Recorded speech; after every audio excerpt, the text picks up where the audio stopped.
2 years with COVID. Actually, it's more like 3 now. We finally got this, and does it live up to our expectations or my expectations? Let's find out.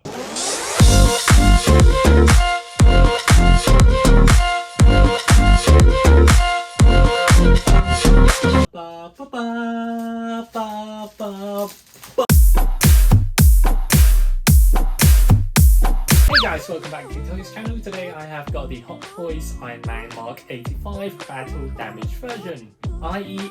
I am Iron Man. This is the one to go for. Take the wrapping off first, and the box is next. As always, please remember to like the like button and sub to my channel for more stuff like this. Hot Toys, Marvel, Demon Slayer, Pokemon games. Pokemon Arceus is out in a few days, so I will be streaming that from time to time. Stay tuned. Before we start, I want to take you guys back to 2019 when I first saw this bad boy. Let's roll!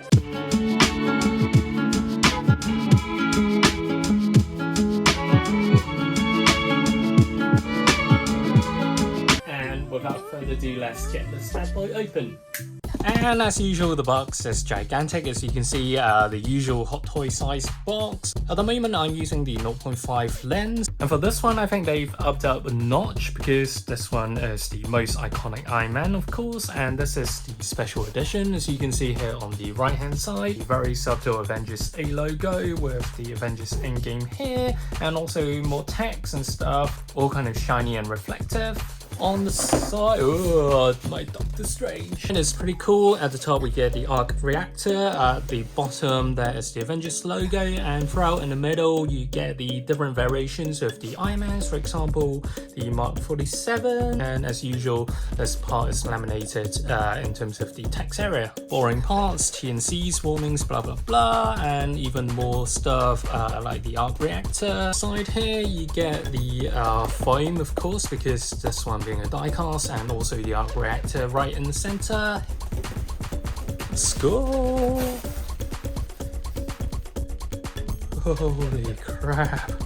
Oh my gosh! Oops. Damn, this guy is a little bit heavy, especially on the legs area. Let's remove all the foams first.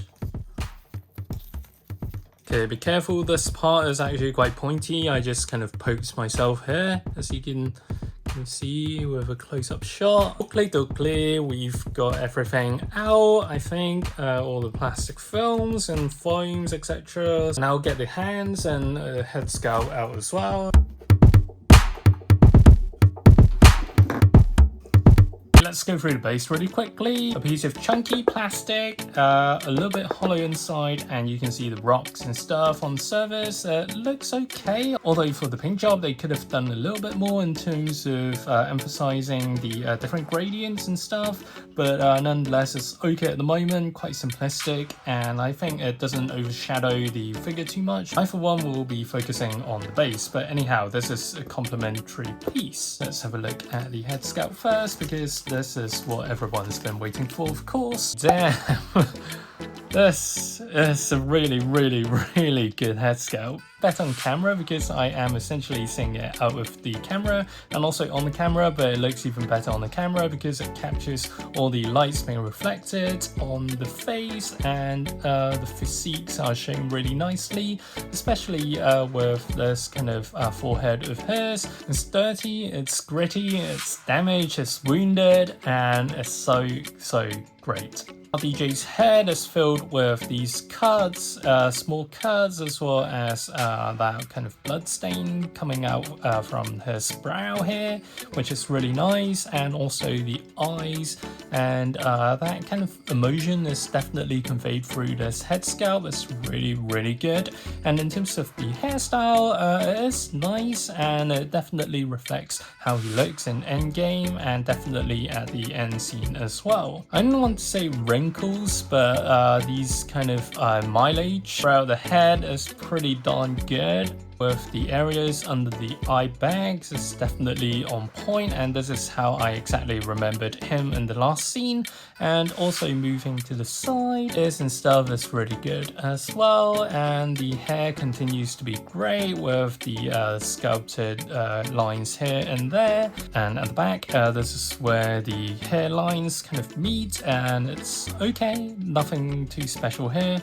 And on the other side, we actually got this kind of smudge of red here as well, which is pretty nice.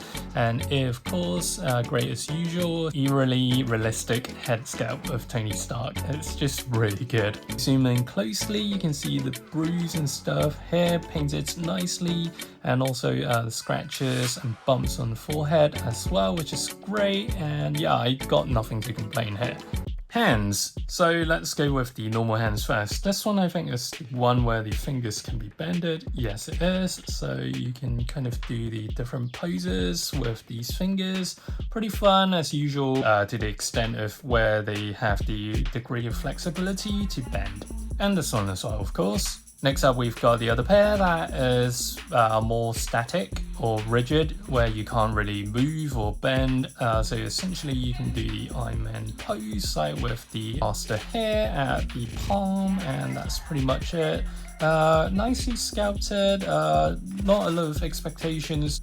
Next up, we have got these blasters. So similar to the Mark 85 accessory set, I think they did provide something similar in terms of the blasters, and I've never been a fan of these blasters, but they are well sculpted, and also you can kind of see the light being in the middle, so you can light it up and have fun with it. Personally, I wouldn't be displaying mine with these. The sword, similar to the accessory set again, this simple sword, one sword, is a nicely sculpted piece, and the blue is semi-transparent, which is nice, fun to kind of swing around with. Again, I'm not going to be displaying mine with this because it's such an iconic scene, and for this Battle Damaged version, you wouldn't really want to pose it any other ways, apart from where he goes, "I am Iron Man."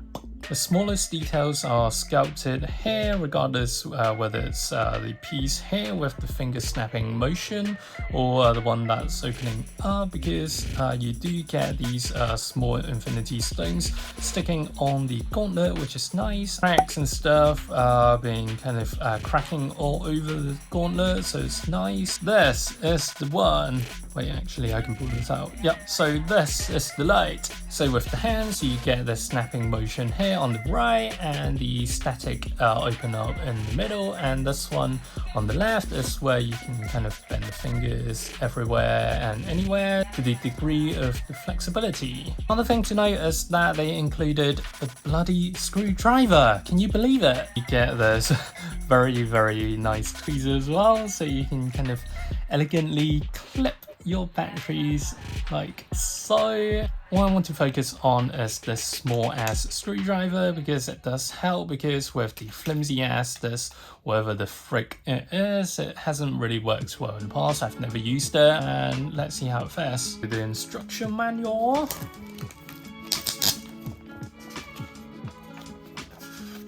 Right, I've been playing for around half an hour now, and I've got a few points that I want to emphasize and share with you guys. For some stuff, such as the battle damage areas are not as detailed or as nice as I would have expected. It's quite saddening to see how much they've downgraded in terms of having the depth of intricacy, as well as some of the details that lacks from the previous iteration that got me to the pre-order. Let's start with the chest piece.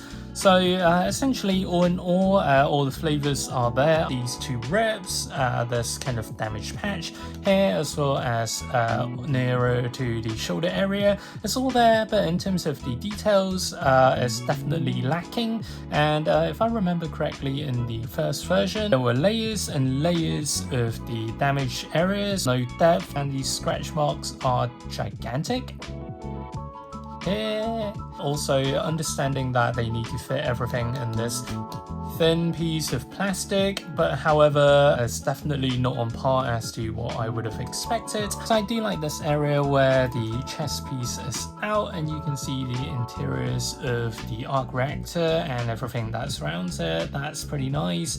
And also this kind of extends from this piece, so the damaged smashed out area extends to here, and it's very simplistic, and it's just painted in silver with some washes in black. Again, the cracks are very bold and simplistic, and too simplistic for my liking. The shoulders area where the damaged area doesn't give you that depth in the intricacy of the layers of the metallic armor that Tony Stark has. On the upper shoulder part, it's quite simplistic as well. The damage areas are just slight damage, I'd say. A little bit here that extends to the red armor area. Some of the dirt and dent areas are okay here and here, I guess. And let's go for the arm while we're at it. And let there be light. Wow. And since it's light up, you can see the more finer details in terms of the crack and blue, which looks pretty neat, I think. It's just really soothing to look at. The inner side isn't as damaged, as you can see here. It's pretty clean. Prefer them to damage this inner side as well. And also it's kind of disappointing how the blue light doesn't translate up this crack as well, like a river. So it's kind of disjointed in terms of having the blue part here at the bottom, and the hand area just kind of lights up on the Infinity Stones only. How about on the right hand side? So the right hand side, there seems to be a little bit more damage areas here in the bicep area for the gold bit, and it's spray painted with this greyish black surrounding it, and also you get this damage area as well. This part is actually quite nicely done. Shoulder piece, some dents here and there, and let's have a look at the top. Pretty standardized sculpted piece with some not that detailed battle damage going on here with this piece, and also extended to some here as well on the inner side of the red layer of the armor. For the neck area, it looks okay, simplistic piece with some silver and greyish paint spray painted on the edge. Going round to the left side, this extends of course all the way across to the back as well. Going down at the kind of belly and pelvic area, there's only one scratch mark, and that's pretty much it in terms of the damage area, so not a lot going on. And for the thighs, a lot going on here with the dents, as you can see it being kind of dented everywhere already here, and it doesn't go into deep again, and cracks a bit, and some various dent marks here and there, which is nice. And also on the left leg here, more dent marks, etc, quite nice. Only applies to these like pieces, so if you look at the side here, it's super duper clean. I don't know what's going on here, it's quite inconsistent, but anyways, I would have loved them to extend it to maybe a bit more here instead of just having these dirt mark effects here, and also on the inner thigh here on this kind of knee area. Speaking of knee area, this kind of damage extends to the knee, as you can see here, which is okay, I guess. And down at the bottom, there really isn't that much going on here, apart from some scratch effects, like here on the edge of the toe, and also here on the right foot as well. Bear in mind that once your figure kneels down like this, you can kind of do this thing and open the hatch up. And lastly, looking at the back, not a lot of dents nor damaged areas other than these kind of splattered paints randomly here, and also on some of the bum area here. So not a lot of battle damage going on, definitely at the back, and also with the back of the thighs, knees, the entire leg area, there isn't that much battle damage going on, so it's quite strange to look at. Front side, you do have quite a few areas that are battle damage, and whereas some will be a lot cleaner, like here.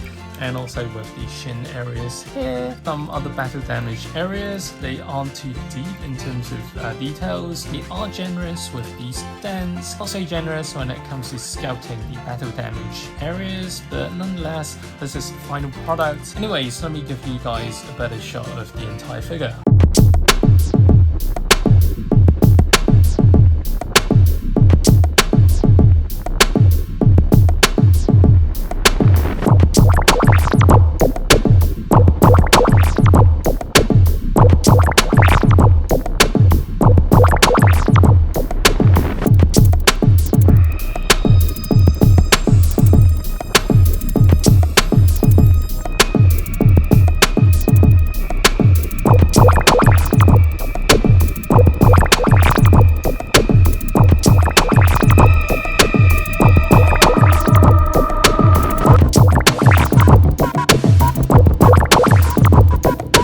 After many months, many years, and many variations of COVID, we finally got this. It does have a very good head sculpt with Tony Stark. Not only does it portray Tony Stark's face really well, but also the minor details in terms of the damage areas, the bruises, the cuts. It's so finely detailed, it's very exquisite, it's like a piece of artwork. And Hot Toys is mass producing this head sculpt. I mean, come on. Credit goes where credit's due, right? Some of the areas are not really finely tuned, i.e. showing the very intricate and small, minute, granular, fine details that we've all sought after. Another thing I don't like about this figure is that some parts are too clean, some parts are just way OD'd in battle damage. The back is mostly clean. This arm is very good. Too clean on the inner side. For this Iron Man, I'm just going to pose it like this because it is the pose. Not going to like switch it to these blasters and the swords and even the shield that I got with the special edition. I paid for the shield. It's not really that special apart from them taking more of my money. Nor am I going to pop this normal Iron Man helmet on because head sculpt. As always, this is only my opinion. Let me know what you guys think of this figure in the comment section down below, and as always, please remember to like the like button and sub to my channel for more stuff like this, Hot Toys, Marvel, Pokemon games, and I'll see you guys next time. Stay safe and bye now.